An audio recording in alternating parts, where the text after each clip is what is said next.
Hello everyone, आज की इस वीडियो में हम पढ़ेंगे क्लास 10th इंग्लिश से फर्स्ट फ्लाइट बुक से एक पोएम जिसका नाम है डस्ट ऑफ स्नो। इसके पोएट है रॉबर्ट फ्रॉस्ट। सबसे पहले आपका काम यह है कि ये पोएट का नाम आप याद कर लें। आपको स्क्रीन पे बहुत सारा चीज़ लिखा हुआ दिख रहा होगा, लेकिन घबराना नहीं है, सबका मीनिंग समझेंगे। बहुत ही छोटा सा पोएम है, लेकिन इसका जो मीनिंग है वो काफ़ी डीप है। ठीक है, तो पहले हम क्या करेंगे, इस पोएम का सिंपल जो लैंग्वेज कहना चाह रहा है वो मीनिंग समझेंगे। उसके बाद पोएट का मैसेज क्या है इस पोएम में उसको समझेंगे। ठीक है, पहले सिंपल मीनिंग समझ लेते हैं। देखिए, सबसे पहले टाइटल समझिए, डस्ट ऑफ स्नो। स्नो समझते हैं बर्फ का टुकड़ा। तो देखिए होता क्या है, the way a crow shook down on me the dust of snow from a hemlock tree. पहला स्टेंजा 4 लाइन का है, उसमें कहा जा रहा है हेमलॉक ट्री है एक। हेमलॉक ट्री कैसा ट्री होता है, नीचे मीनिंग में लिखा हुआ है। ये होता है एक पॉइजनस जहरीला प्लांट होता है। जहरीला, ठीक है, जहरीला है मतलब ये एक नेगेटिव मैसेज दे रहा है हमें, ये बात नोट करने वाला है। पॉइजनस प्लांट है विथ स्मॉल वाइट फ्लावर्स। ठीक है, आप इस पिक्चर में देख सकते हैं, इसको हेमलॉक ट्री कहते हैं। समझे? तो होता क्या है कि एक क्रो, एक कौवा आता है और आके वो हेमलॉक ट्री पे बैठ जाता है। कौवा भी काला होता है, तो ये भी एक नेगेटिव इमेज बना रहा है हमारे मन में। ठीक है, ये भी नेगेटिव इमेज बना रहा है अभी तक। समझे? ये जहरीला है, ये काला है। अब देखिए क्या होता है, जैसे ये कौवा आके बैठता है उस हेमलॉक ट्री पे, तो क्या होता है, shook down on me the dust of snow. कौवा जैसे आके इस पे बैठता है, पर्च करता है, तो वो हेमलॉक ट्री थोड़ा हिलता होगा, या फिर ये कौवा अपना पंख फड़फड़ाता होगा, कुछ भी एक्टिविटी करता होगा, जिस वजह से उस हेमलॉक ट्री पे क्या था, स्नो जमा हुआ था, बर्फ जमा हुआ था। वो बर्फ का कुछ टुकड़ा जो है शूक डाउन मतलब झड़ के किसके ऊपर गिर जाता है, ऑन मी यहाँ पे कौन है, पोएट रॉबर्ट फ्रॉस्ट के ऊपर गिर जाता है। मतलब इस पोएम का सेटिंग क्या है, फॉर एग्जांपल ये मान लीजिए हेमलॉक ट्री है, जैसे भी इसका पत्ता हो, मान लीजिए ऐसे करके पत्ता है, तो यहाँ पे एक डाल होगा, उस पर कौवा आके पर्च किया। ठीक है, तो नीचे से कौन जा रहे होंगे, हमारे पोएट रॉबर्ट फ्रॉस्ट यहाँ से गुजर रहे होंगे, लेकिन ये जैसे ही पर्च किया तो इस पर जो डस्ट ऑफ स्नो जमा हुआ था वो आके इनके ऊपर गिरा होगा। ठीक है, अब गिरने से इनके ऊपर क्या क्या इफेक्ट पड़ा वो समझने से पहले इसका सेटिंग समझ लीजिए। ये पोएम का सेटिंग कहाँ पे किया गया है, मतलब लोकेशन कैसा है। तो हेमलॉक ट्रीज जो है ना, वो मेनली कहाँ पे पाए जाते हैं। ये हेमलॉक ट्रीज नेटिव है, ये मेनली नॉर्थ अमेरिका में पाए जाते हैं, जहाँ पे क्लाइमेट जो है वो काफ़ी ठंडा होता है और स्नोई होता है। यहाँ पे अक्सर स्नोफॉल होते रहता है। समझे? तो हम लोग एग्जैक्टली तो नहीं बोल सकते, लेकिन हाई चांसेस है, पोएम सब पढ़ के समझ में आ रहा है कि ये नॉर्थ अमेरिका का कोई जगह पे ये सेटअप है इसका। ठीक है, और यहाँ पे स्नो को भी कहा गया है डस्ट, स्नो का धूल। ठीक है, मतलब ये जो ऊपर से बर्फ का टुकड़ा गिरा है वो काफ़ी हल्का है, पाउडर टाइप का है स्नो। समझे? और एक चीज़ और भी समझ में आ रहा है कि ये जो सेटिंग है ये फॉरेस्ट का है। समझे? चलिए, तो सेटिंग के बारे में ये 3 पॉइंट आप ध्यान रखेंगे। तो हमारे जो पोएट है रॉबर्ट फ्रॉस्ट, इनके ऊपर डस्ट ऑफ स्नो गिर गया। कौन गिराया? क्रो गिराया। गिरने से क्या इफेक्ट पड़ा वो समझिए। Has given my heart a change of mood and saved some part of a day I had rued. Rued का मीनिंग यहाँ पे क्या लिखा हुआ है, हेल्ड इन रिग्रेट। देखिए, जैसे ही ये स्नो जो है पोएट के ऊपर गिरा, तब क्या हो गया, has given my heart a change of mood. इनका मूड थोड़ा चेंज हुआ, हार्ट भी चेंज हो गया। हार्ट तो ऐसे ही बोल रहे हैं, बोलने का मतलब है पूरा इनका बॉडी।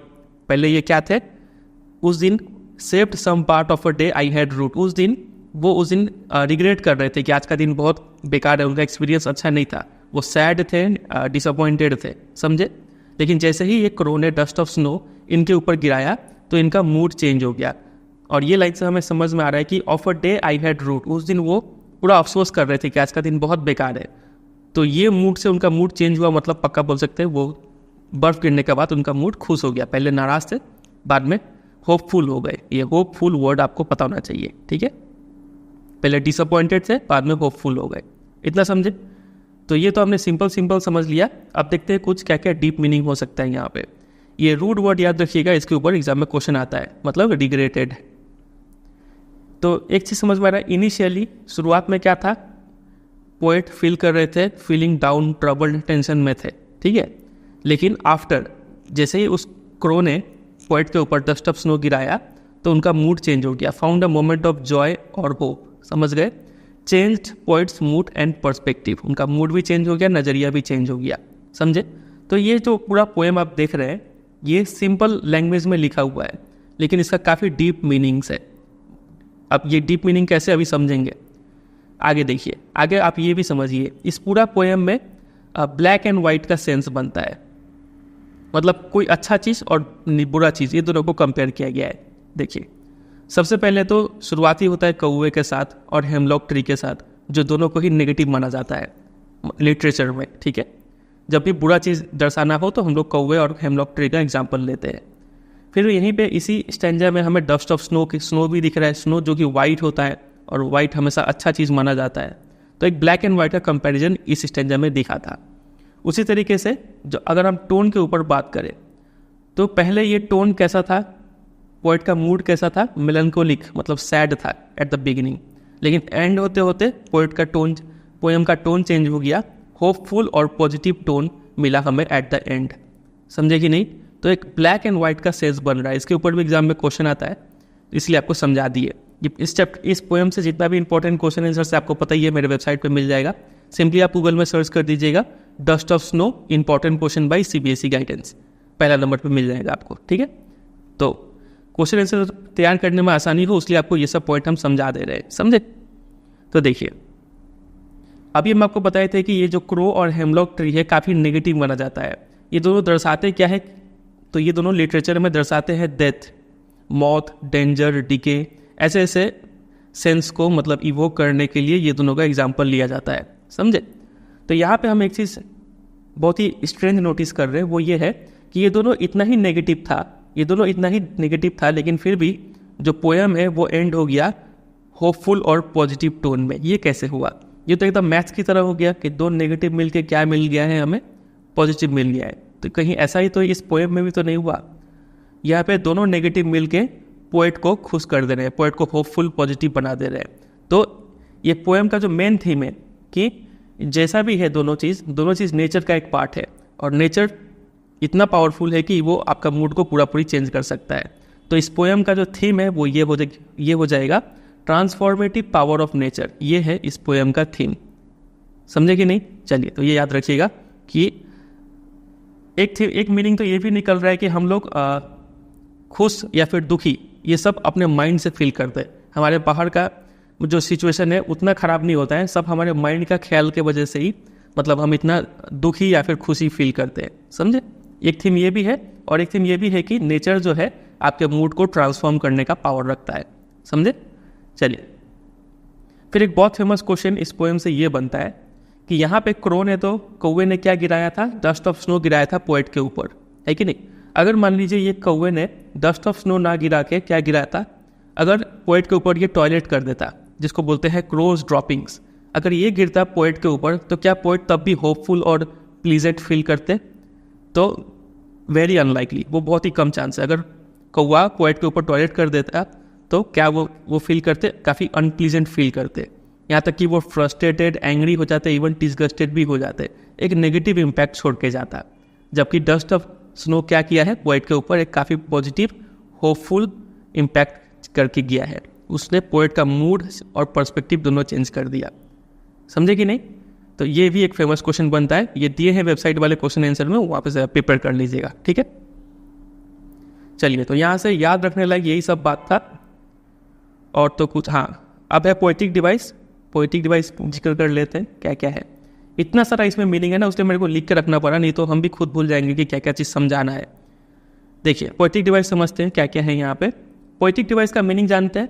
इसका मीनिंग होता है कि देखिए, ये जो पोएट होते हैं ये पोएम को डीप मीनिंग देने के लिए, इसको और इंटरेस्टिंग बनाने के लिए ये सब इनको कुछ फ्रीडम होता है, ये सब चीज़ों का यूज़ करते हैं वो। तो सबसे पहला पोएटिक डिवाइस है मेटाफर, वेरी इंपॉर्टेंट। यहाँ पे जो स्नो है, स्नो तो ऐसे सिंपल में एक बर्फ़ का टुकड़ा है, ठीक है, लेकिन इसका यहाँ पे डीप मीनिंग क्या निकल रहा है, स्नो एक ऐसा बोल सकते हैं ग्रेस है, या फिर एक ऐसा पल है सुंदरता का जिसने पोएट के मूड को चेंज कर दिया। तो स्नो एक एज एजेंट काम कर रहा है जो पोएट का मूड को चेंज करे। तो हम स्नो को कंपेयर कर रहे हैं किसी भी अच्छे चीज़ के लिए मूड चेंज करने वाले से, समझ रहे हैं। तो यहाँ पे कंपैरिजन हो रहा है, स्नो को इंडायरेक्टली उससे कंपेयर किया गया है, इसलिए पोएटिक डिवाइस मेटाफर है, ठीक है। और इनडायरेक्ट कंपैरिजन है, एज और लाइक वर्ड हम यूज़ नहीं किए हैं यहाँ पे, इसलिए मेटाफर। अगर एज लाइक वर्ड यूज़ करते तो क्या होता, सिमिली होता, ठीक है। दूसरा पोएटिक डिवाइस है पर्सोनिफिकेशन। किसको पर्सोनिफाई किया गया है, किसको ह्यूमन लाइक क्वालिटी दिया गया है। तो यहाँ पे देखिए क्रो को लिखा हुआ है shook down on me, crow ने मेरे ऊपर हिला के गिरा दिया। अब ऐसा लग रहा है कि जानबूझ के क्रो ने वो डाल को हिलाया होगा और फिर पोएट के ऊपर वो स्नो गिरा होगा, ऐसा लग रहा है यहाँ पे। लेकिन क्रो ने क्या ऐसा जानबूझ के किया था, नहीं। तो यहाँ पे क्रो को जो है ह्यूमन लाइक कैरेक्टर्स दिया गया है, ठीक है, फीचर्स दिया गया है, इसलिए यहाँ पे बोल सकते हैं क्रो को क्या किया गया है, पर्सोनिफाई किया गया है। तो पोएटिक डिवाइस पर्सोनिफिकेशन, समझे। अगला पोएटिक डिवाइस है एंजैबमेंट, जो कि बहुत ईजी है समझना। जब भी एक लाइन से दूसरे लाइन में जा रहे हैं तो कोई पंचुएशन मार्क नहीं है, comma, full stop, exclamation mark, ये सब नहीं है। तो पूरे ही पोएम में हमें एंजैबमेंट देखने को मिल रहा है, ठीक है। पहला, दूसरा, तीसरा हो गया। चौथा है एलिटरेशन, TI। एलिटरेशन का मतलब होता है रिपीटिशन ऑफ कॉन्सोनेंट साउंड।